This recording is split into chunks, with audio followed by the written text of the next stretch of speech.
C'est avec beaucoup de plaisir qu'aujourd'hui je vous emmène vous balader au nord de la ville de Grasse, rendre visite à Christian Escriva du Gatillier. Christian, ça fait 40 ans qu'avec sa femme Odile, il côtoie les plantes médicinales à travers la culture, la préparation de remèdes, mais aussi les transmissions qu'il nous offre lors des stages, des séminaires et des formations.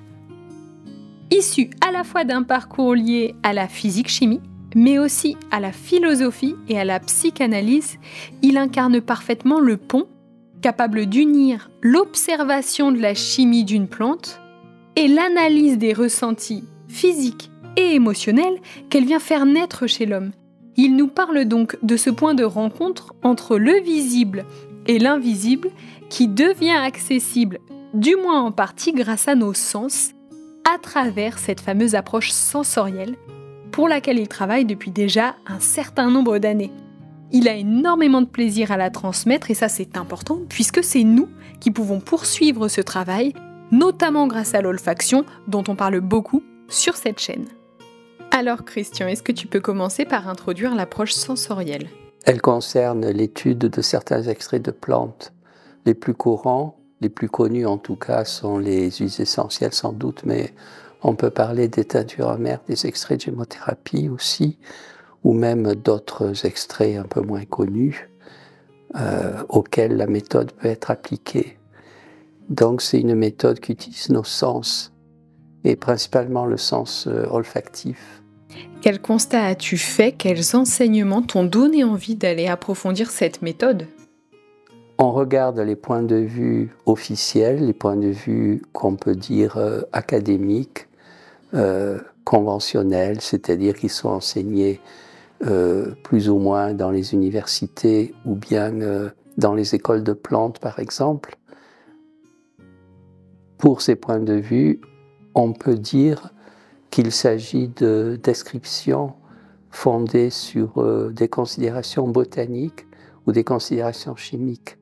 C'est-à-dire c'est fondé sur les identifications botaniques des plantes dont on parle et aussi les compositions chimiques des extraits dont il est question. Et c'est à partir de ces points de vue qu'on va pouvoir dire, voilà, sur telle et telle plante, je connais telle et telle chose. Et ce point de vue paraît réducteur parce qu'on sent qu'à l'arrière, il y a un être vivant. On sent qu'il y a un être cohérent. Et on peut se demander si on ne peut pas en parler d'une autre façon. Et on ne peut pas faire des considérations d'une autre nature que celle que je viens de dire.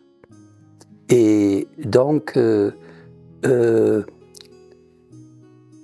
pour ce qui concerne les extraits, il y a un phénomène qui est particulier, c'est que ces extraits ont une odeur. Et l'odeur va être prise comme une porte d'entrée vers un autre mode de connaissance de la plante en question. Il n'y a pas simplement l'odeur. Une plante, c'est aussi un ensemble de formes. Quand on la regarde dans la nature, on voit bien, par exemple, qu'un tilleul a une certaine forme ou qu'un cicème officinal, la plante qu'on appelle le herbochantre, a aussi une certaine forme. Ou bien un thym vulgaire a une certaine forme, un ginkgo, si on regarde les feuilles, il y a aussi certaines formes. Elles ont certaines formes. Donc, historiquement, il y a un travail qui est peu connu et qui est important, c'est le travail de Goethe sur les plantes qui date des années 1785-1790 et qui aboutit à la publication de l'ouvrage La métamorphose des plantes. Et c'est ce type d'investigation qui est fait, c'est-à-dire la tentative d'accéder à la plante en tant qu'être vivant et non pas simplement en se limitant, en limitant la connaissance, en inscrivant la connaissance dans un champ limité qui est celui de la description botanique, à savoir qu'il y a un nom de genre, un nom d'espèce, qu'elle est dans une famille, elle est dans un ordre botanique, c'est-à-dire en se référant uniquement à la botanique que Linné avait mise en place quelques dizaines d'années avant, vers le milieu du XVIIIe siècle, puisque le premier volume de son travail a été publié en 1753. Donc l'approche sensorielle, historiquement, on peut la rattacher à cette opinion-là, à ces travaux-là, et en même temps, le moyen qu'elle utilise est différent, la porte d'entrée qui est utilisée est différente, parce que Goethe utilisait uniquement le sens de la vue, et là on utilise le sens de l'odorat. Si on utilise le sens de la vue, ça veut dire qu'on travaille sur ce qu'il a appelé la métamorphose, c'est-à-dire la succession de formes au cours de la vie de la plante.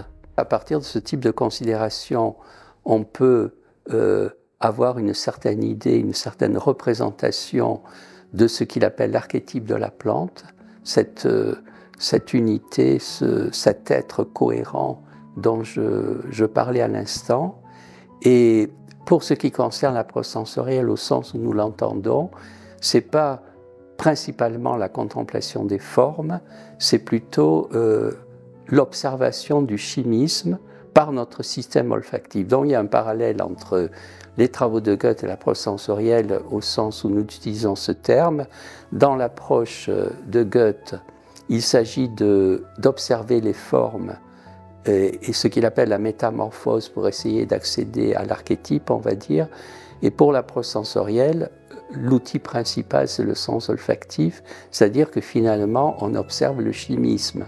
Mais on n'observe pas le chimisme comme le fait le chimiste, c'est-à-dire en disant, en faisant une liste des composants chimiques.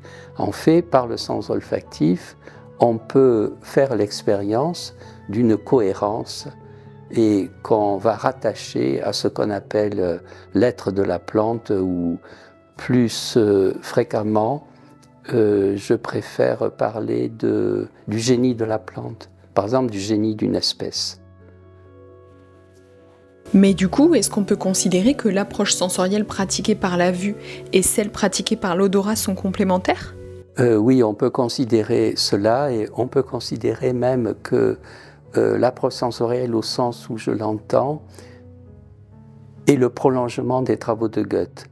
Et historiquement, il faut dire aussi quelque chose qui est un peu surprenant, c'est que Goethe avait eu l'intuition de l'importance de considérations qui doivent être faites sur le chimisme, parce qu'en 1820, il a réfléchi à nouveau, en tout cas c'est dans un texte qu'il a écrit, il a réfléchi à nouveau à ses travaux qui dataient d'une trentaine d'années auparavant, et il a dit, en 1790, dans mon traité sur la métamorphose, je me suis surtout intéressé aux formes que la plante révèle à nos yeux, donc à ce que j'ai appelé la métamorphose, écrit-il. Et depuis, la chimie s'est beaucoup développée. En effet, la chimie avait émergé dans les années 1780-1785 avec principalement les travaux de Priestley et de Lavoisier. Et il avait une certaine connaissance des travaux de chimie, bien qu'il n'ait pas eu de formation scientifique, mais il était au courant de tout, évidemment. Par le réseau de relations qu'il avait, rien ne lui échappait. Et il a bien vu que la chimie s'était développée, c'est-à-dire qu'on avait commencé à décrire certains composants chimiques. Et donc, dans les années, par exemple, 1815-1820, il y a eu le début de description de composants, par exemple, certains alcaloïdes végétaux. Et il a écrit que dans ses travaux sur la métamorphose, il s'était intéressé donc aux formes, mais qu'il parlait simplement de sucs, c'est-à-dire on dirait des sèves, les sèves affinées qui apparaissent par exemple en haut de la plante, on va dire, pour faire simple. Il y a par exemple en haut de la plante, au niveau de la fleur, il peut y avoir apparition d'essence, on va dire huile essentielle, et puis il peut y avoir apparition de composants non volatiles, par exemple des flavonoïdes, ou bien par exemple des alcaloïdes. Il a fait cette constatation et il a dit, finalement, il faudrait aussi s'intéresser au chimisme de la plante. C'est-à-dire, il y a cette intuition remarquable qui est que le chimisme de la plante est aussi une expression de ce qu'il appelait l'archétype. Et c'est là qu'est la porte que prend l'approche sensorielle, c'est-à-dire que sur la métamorphose, on ne travaille pas beaucoup. Pourquoi? Parce que la plante ne se donne pas beaucoup dans les formes. Elle se donne beaucoup plus dans le chimisme qui est extrêmement différencié, extrêmement fin, comme on le voit quand on regarde une analyse chimique, par exemple, d'une huile essentielle, et qu'on constate, par exemple, qu'il y a des plantes si on prend le thym vulgaire que tout le monde connaît, le thym vulgaire, si on a appris un peu d'aromathérapie, on sait qu'il y a différents chémotypes qui sont décrits. Donc, par exemple, il y a un thym qu'on appelle athymol et carvacrol, il y a un thym vulgaire à linalol, un thym vulgaire à thuyanol, un thym vulgaire à géraniol, etc. Et puis, bien sûr, la nature ne faisant pas de saut, ou en faisant rarement, il y a toutes les compositions intermédiaires. Donc, le chimisme est extrêmement différencié. Ça veut dire que la plante se donne, la plante révèle son archétype, ou l'archétype de la plante se révèle de manière fine dans le chimisme. Et ça veut dire que si on s'intéresse au chimisme d'une certaine manière, d'une manière globale, on va dire, par la méthode de l'approche sensorielle, on a en main une voie qui permet d'accéder plus finement à l'archétype, ce que j'appelle le génie de la plante, en reprenant un terme utilisé par les homéopathes, c'est pas moi qui l'ai inventé. Donc, en s'intéressant au chimisme, en considérant le chimisme par l'outil de l'approche sensorielle, on va pouvoir accéder à certaines facettes, on va dire, de l'être de la plante, de son génie. L'approche sensorielle peut être considérée comme le prolongement des travaux de Goethe sur la métamorphose et comme finalement la voie qu'il a montrée dans ce petit texte qu'il a écrit en 1820. Il y avait déjà cette intuition de l'extraordinaire finesse du chimisme. Et là, depuis, que s'est-il passé? Il s'est passé que, bien sûr, il y a eu d'énormes développements, donc depuis 2 siècles, il y a eu d'énormes développements et chaque jour on trouve des nouvelles choses évidemment sur le chimisme, mais c'est toujours avec le regard analytique, c'est-à-dire on est content d'avoir trouvé tel nouveau composant ou telle nouvelle structure, vous voyez, tel nouveau phtalide ou que sais-je encore, mais c'est toujours avec un regard analytique. C'est-à-dire les travaux analytiques ont continué, mais par contre le programme de Goethe qu'il avait initié à la fin du XVIIIe siècle et qu'il a de nouveau entrevu en 1820, ce programme est resté très peu développé, sauf par certains chercheurs, comme Pélican par exemple, dans son livre L'homme et les plantes médicinales. Pélican, il a vraiment un point de vue qui ne se limite pas à l'approche analytique et classificatoire. Est-ce que c'est aussi un moyen d'aller compléter la connaissance qu'on a des plantes? J'en suis persuadé, mais on peut remarquer que d'un point de vue historique, il y a toujours eu ce type de connaissance qui a existé. Et là, on peut citer des noms illustres, mais on peut aussi remarquer que les pharmacopées locales, dans tous les pays, elles procèdent aussi de l'intuition, c'est-à-dire on sent qu'il y a des éléments de connaissance qui sont impliqués dans les conceptions des pharmacopées de différents continents, par exemple, à différentes époques. Il y a des connaissances qui sont d'ordre intuitif et qui, à l'arrière, présupposent finalement qu'une plante est un être vivant et qu'il y a une forme de connaissance que nous pouvons en avoir qui procède de l'intuition. Donc on peut déjà observer que ce type de conception a toujours existé sans être forcément exprimé. Et on peut observer aussi que depuis on va dire le 18e, et cette tendance n'a fait que s'accentuer, les conceptions que nous avons sur le plan médicinal ont été rabattues sur les conceptions classificatoires, avec, comme je l'ai dit, les conceptions de Linné au milieu du 18e, mais il y a des précisions qui ont été apportées par des travaux génétiques, par exemple, qui ont permis d'affiner certains éléments classificatoires, et puis d'autre part par les travaux permis par la chimie analytique. Et on dirait que ces travaux, ces conceptions, ont occulté presque complètement le fait qu'une plante est un être vivant et qu'il y a une unité vivante à l'arrière qui semble, pour ainsi dire, piloter les formes et le chimisme. C'est-à-dire les formes et le chimisme, comme je l'ai dit, ce sont les reflets de ce qu'on peut appeler l'être de la plante ou le génie de la plante ou ce que Goethe appelait l'archétype.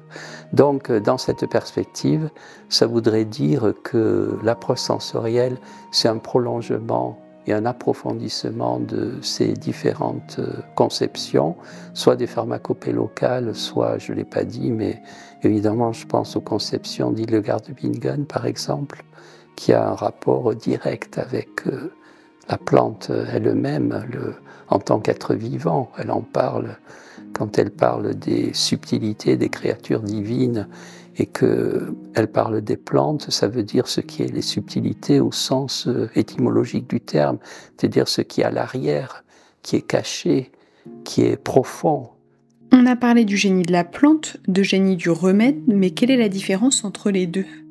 Oui, c'est une subtilité là aussi, parce que le terme génie du remède ou génie thérapeutique, il a été emprunté à l'homéopathie. Ça veut dire que une plante a un ensemble de potentialités et parfois on peut résumer ces potentialités par un ou deux termes.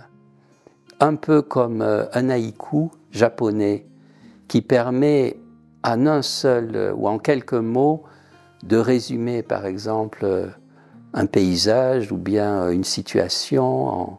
C'est tout un art vraiment d'évoquer une situation, une ambiance en quelques mots. Et là, évoquer le génie thérapeutique, c'est la même chose. C'est tout à fait analogue. Donc le génie thérapeutique, c'est vraiment les caractérisations fines des potentialités thérapeutiques d'une espèce végétale. Et c'est donc ce qui s'exprime lors de l'interaction avec l'être humain, c'est-à-dire ce qu'est capable de faire une plante médicinale. Peut-être il faut que je prenne un exemple, mais un exemple qu'on aime bien prendre, c'est celui d'une plante antitraumatique puissante que tout le monde connaît comme l'arnica des montagnes.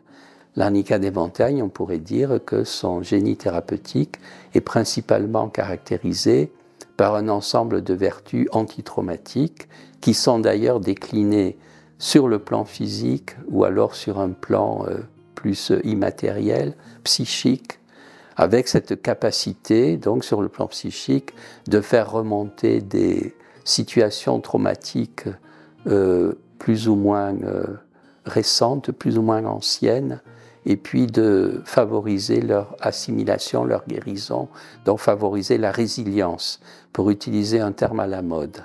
Et ça, c'est ce qu'on appelle le génie thérapeutique. Mais ensuite, le génie de la plante, c'est en quelque sorte situé sur un plan supérieur, c'est-à-dire ce qu'elle possède comme caractéristique en tant qu'être vivant.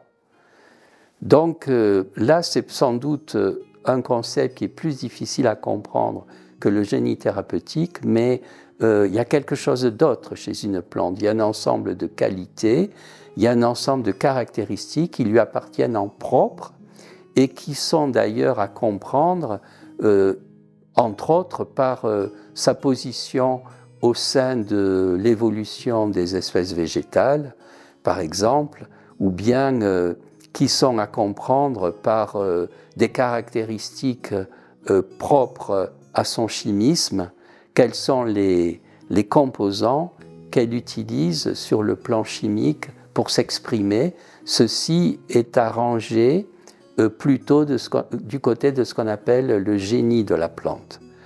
Mais oui, l'approche sensorielle, on ne va pas dire qu'on accède au génie d'une plante, mais on va dire qu'on aperçoit certains aspects, certaines caractéristiques. Et bien sûr, comme conséquence évidente, on accède à certains éléments concernant le génie thérapeutique. Mais il n'y a pas que le génie thérapeutique auquel on accède par l'approche sensorielle. Et pour ceux qui l'ont jamais fait, cette approche sensorielle en pratique, c'est quoi?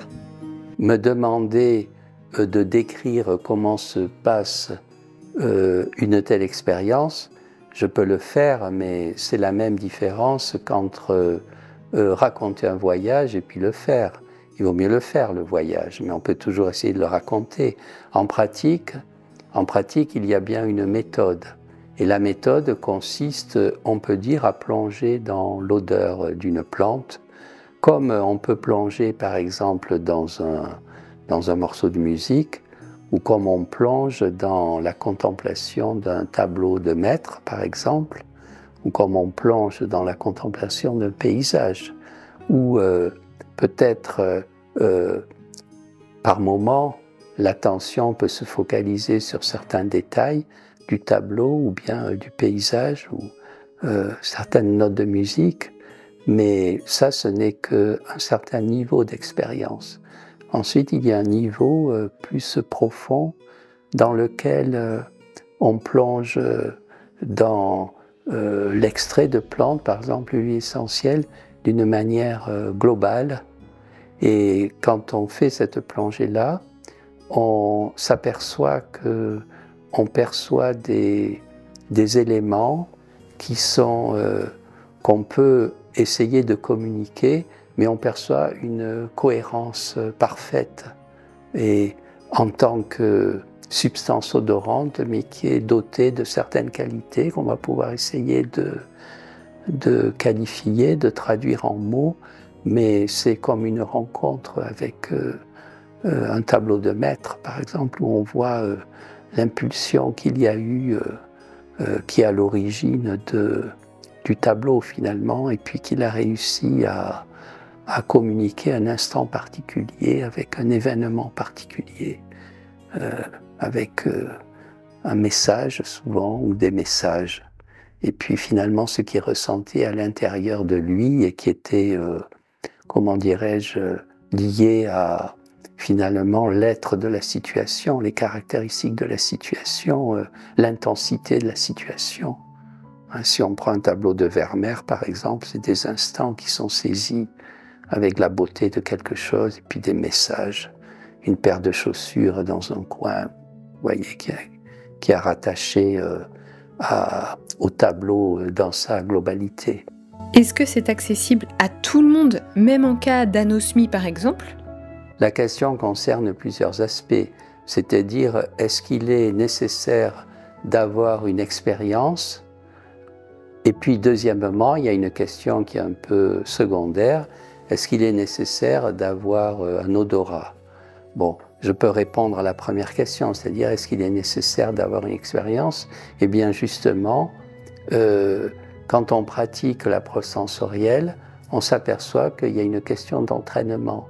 C'est-à-dire alors même que la démarche consiste à ne pas avoir de préjugés et à observer sans intention particulière, si ce n'est d'observer, là ça veut dire qu'effectivement, il n'y a pas besoin, semble-t-il, d'expérience antérieure. Pourtant, on dirait que quand on pratique ce type d'observation, peu à peu, au fil des observations, il y a une sorte de sensibilité qui se développe, comme si un regard intérieur s'ouvrait, qui fait que d'expérience en expérience, donc ça se passe généralement sur des années, parce que c'est pas sur, fait pas ça en 15 jours, hein, c'est complexe, comme on n'est pas capable de regarder un tableau comme ça. Alors bien sûr on peut avoir une saisie immédiate de quelque chose, c'est-à-dire un contact immédiat, et en même temps dans l'approche sensorielle il y a quelque chose qui est méthodique et qui relève d'un travail patient qui permet en nous, pour ainsi dire, d'ouvrir des portes. Donc là, on peut parler d'une connaissance qui en même temps implique notre sensibilité spontanée, immédiate, et en même temps qui procède aussi d'un entraînement. Et là c'est un peu étrange parce que ça relève de... ces constatations peuvent être mises en parallèle avec ce qui se passe pour les sciences dures, les sciences académiques, les sciences classiques. Par exemple, en physique théorique, pour accéder à telle ou telle théorie, il faut avoir un bagage mathématique préliminaire, il faut déjà avoir travaillé, avoir appris certaines théories mathématiques. Et donc, ce n'est pas immédiat. L'accès à une théorie physique, ce n'est pas immédiat. Ça suppose un travail antérieur. Et là, il y a quelque chose de cet ordre-là, parce que ça suppose aussi un entraînement antérieur. Donc, ce n'est pas immédiat. Il ne faut pas croire que c'est comme ça une... Bien sûr que dans l'instant de contemplation d'une odeur, il y a quelque chose qui est immédiat. Mais néanmoins, les portes intérieures s'ouvrent avec l'entraînement et l'exercice. Donc, c'est un peu paradoxal. Et en cas d'absence d'odorat, donc?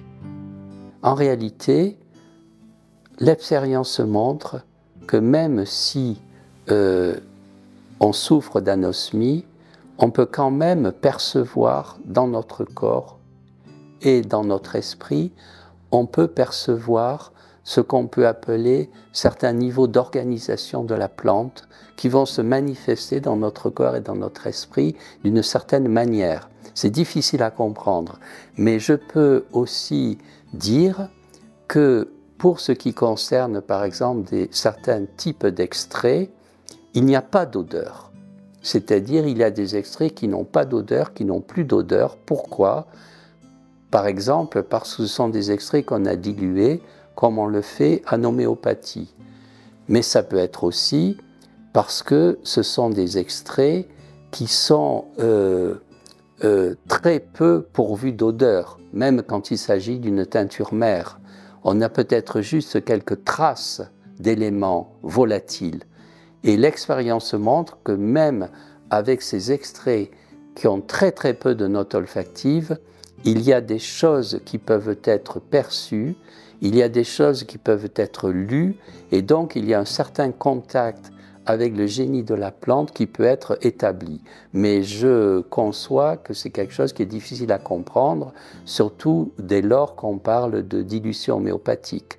Parce que pour ce qui concerne les dilutions homéopathiques, évidemment, il y a très peu de constituants résiduels qui proviennent de la teinture mère initiale qui a servi de base pour la réalisation des dilutions successives, ou même à partir d'une certaine dilution, il n'y a plus de notes olfactives.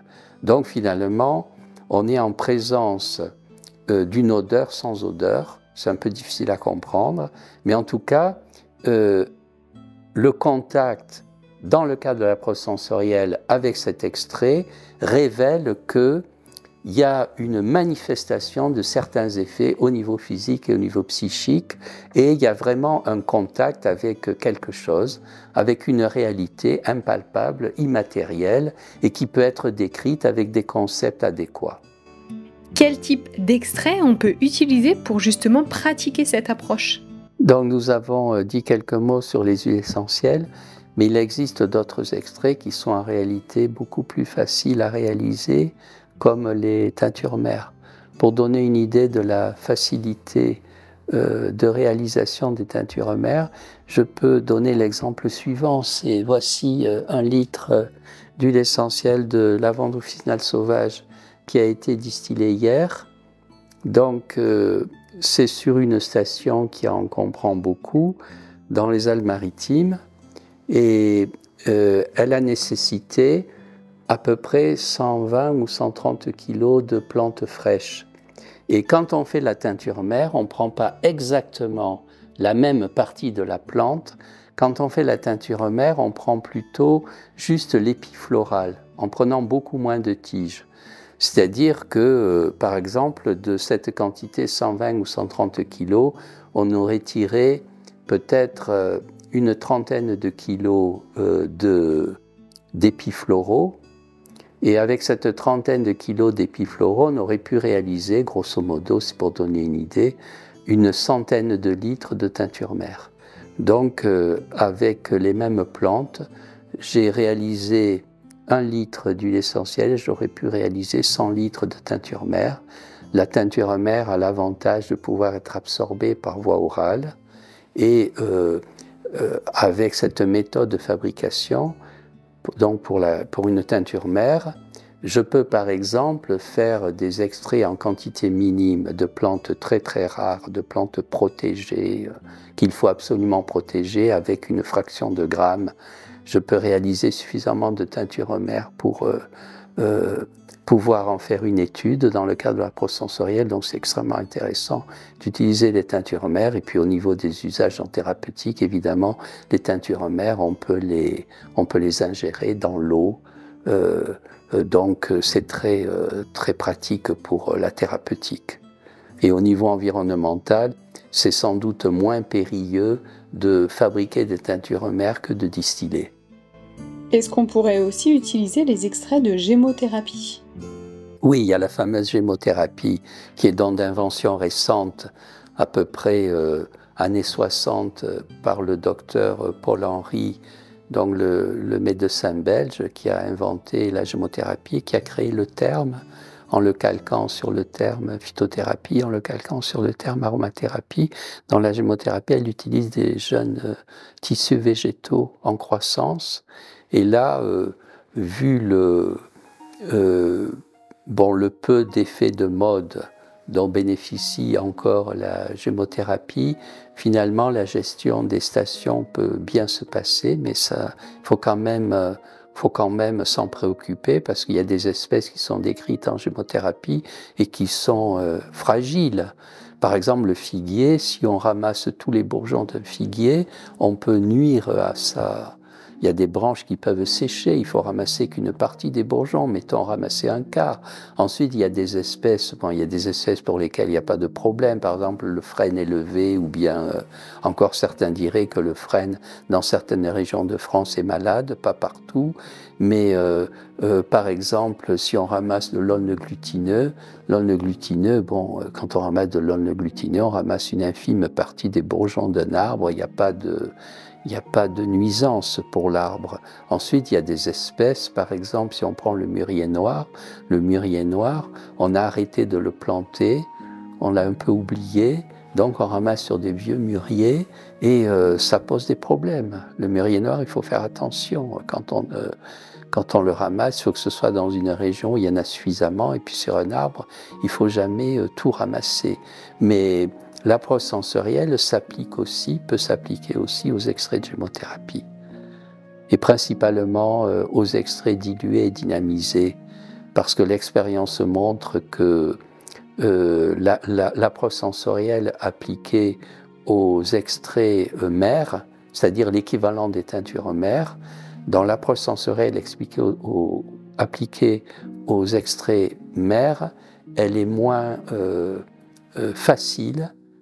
C'est un peu hermétique. Donc, l'information paraît se déployer dans l'extrait 1D, et même en thérapeutique, en gémothérapie, il vaut vraiment mieux conseiller l'usage de l'extrait 1D, ce que les pharmaciens savent, et ce que Paul Henry savait aussi. Là, il y a une mode autour de l'usage des extraits mères, mais ça, c'est plus que critiquable. Tu as écrit un petit livre qui est sorti récemment, un peu comme une introduction à l'approche sensorielle. Est-ce que tu peux nous en parler? J'ai publié un livre au mois de juillet 2023 qui s'intitule « Fondement de l'approche sensorielle » et qui est un exposé volontairement très concis de l'intention de l'approche sensorielle, ce que je viens de décrire, c'est-à-dire comment peut-on accéder à une plante en tant qu'être vivant et non simplement réduite à sa détermination botanique et puis à la description de ses composants chimiques. Comment donc peut-on y accéder? Quelle est cette méthode d'approche sensorielle? J'ai expliqué aussi la filiation avec les travaux de Goethe, j'ai cité les travaux de Villain-Pélican, j'ai cité aussi l'intérêt des points de vue qui sont exprimés, par exemple, dans la méthode biodynamique utilisée en agriculture, qui est historiquement la première méthode d'agriculture biologique. Et il y a des usages de plantes en préparation particulières qui sont mises sur les plantes que nous cultivons.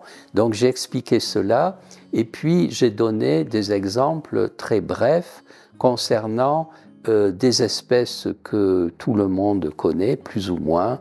J'ai donné quelques éléments révélés par l'approche sensorielle de ces espèces-là. Et l'intention de ce petit livre, qui se lit très facilement et qui est donc sous forme de questions-réponses, c'est les questions qu'on a envie de poser. Qu'est-ce que c'est l'approche sensorielle? Quels sont les fondements? Pourquoi le sens olfactif est-il pris en priorité? Pourquoi on recourt à un sens primitif tel que le sens olfactif? Qu'est-ce qu'on peut dire sur l'implication de la subjectivité dans ce type de connaissances? Puisque les gens, naturellement, les détracteurs de l'approche sensorielle disent « vous délirez, vous utilisez la subjectivité, ça veut dire que c'est différent pour une personne et une autre, ce qu'elle va trouver, vous racontez n'importe quoi, etc. » Non, il y a vraiment chaque sujet, chaque expérimentateur qui pratique l'approche sensorielle, voit certains aspects, perçoit certains aspects de l'être d'une plante, du génie d'une plante, mais toutes ces observations sont convergentes. Donc c'est ce noyau commun qu'on cherche à atteindre, cette saisie particulière d'une plante en tant qu'être vivant. C'est ça l'intention de l'approche sensorielle. Donc j'ai expliqué ce type de questions, j'ai répondu à ce type de questions et ensuite j'ai décrit l'approche sensorielle pour des plantes connues comme les romarins par exemple, ou la lavande officinale, les encens, certaines algues, voilà. À l'automne 2023 sort ton livre un peu plus développé sur le sujet. Est-ce que tu peux nous dire un petit mot dessus? C'est un livre beaucoup plus développé sur l'approche sensorielle. C'est un manuel de travail pour les personnes qui s'intéressent aux plantes. Et j'ai choisi d'exposer selon l'ordre évolutif, qu'on appelle l'ordre phylogénétique. Et donc, en fait, je décris, en guise d'introduction, je décris une bactérie, une cyanobactérie que tout le monde connaît, qui est la spiruline, dont je décris un extrait préparé sous forme de teinture mère, à partir de spiruline fraîche. Je dis ce que l'approche sensorielle peut dégager comme élément de connaissance de cette cyanobactérie, qu'on classait autrefois dans les algues bleues, mais en fait, ce n'est pas une algue, c'est une bactérie. Et puis ensuite, je décris dans l'ordre évolutif des végétaux tels qu'ils sont apparus, donc depuis les algues, par exemple les lycopodes, les prêles, et puis ensuite le ginkgo biloba, et puis il y a un long développement sur les conifères. Les conifères, il y en a certains que chacun connaît, par exemple certains pins, certains sapins, certains genévriers, certains cyprès, puis ensuite il y en a d'autres qui sont moins connus comme par exemple les inoki du Japon et de Taïwan, ou bien les cryptomérias, etc. Et puis dans ce premier volume, je décris aussi les plantes à fleurs qui sont apparues récemment. Donc par exemple la plante à fleurs la plus ancienne, qui est une endémique de Nouvelle-Calédonie, qui s'appelle Amborella trichopoda, dont j'ai pu avoir une teinture mère, fabriquée à partir de 0,3 g de fleurs, donc l'incidence sur cette plante hyper précieuse est absolument négligeable. Et ensuite, j'ai décrit des plantes comme les magnolias, l'ilang-ilang, et puis des plantes de la famille des lauracées, donc des canneliers, la lycée citronnée, le bois de rose, le laurier noble, etc. Donc là, pour chacune des plantes, je donne des éléments concernant la plante elle-même, sa position dans l'ordre évolutif, et puis ensuite je donne l'approche sensorielle de l'extrait. Donc ça peut être, le plus souvent c'est une huile essentielle ou une teinture mère ou quelquefois un extrait de gémothérapie. Et puis ensuite je donne des éléments chimiques, des éléments sur le chimisme de l'espèce étudiés, et je donne ses usages thérapeutiques. Et ce qui est intéressant, on n'a pas abordé cette question, mais on peut peut-être terminer par là, c'est de constater qu'il n'y a absolument pas de contradiction entre l'approche sensorielle, les éléments dégagés, les éléments de connaissance dégagés par l'approche sensorielle d'une part, et puis les éléments qui font partie de la connaissance qu'on peut appeler académique et qui sont principalement classificatoires et chimiques. Il n'y a pas de contradiction, c'est-à-dire ces deux méthodes, deux types d'approches, deux paradigmes qui peuvent être vus comme absolument complémentaires, et on peut faire des va-et-vient entre les deux, mais évidemment l'approche sensorielle apparaît comme une vision, c'est une méthode d'approche globale, et c'est comme si on voyait une plante, c'est comme une vue d'avion bien sûr, mais rien n'empêche de regarder et de faire des considérations par exemple sur son chimisme. Et on arrive à la fin de cette vidéo, bien évidemment une prochaine arrive bientôt. Je vous remercie de l'avoir regardé, je vous remercie de suivre à chaque fois et de m'envoyer vos messages. Je vous dis à très vite pour une autre vidéo et je remercie Christian et Odile pour leur accueil et leur véritable générosité, ça nous a beaucoup touchés.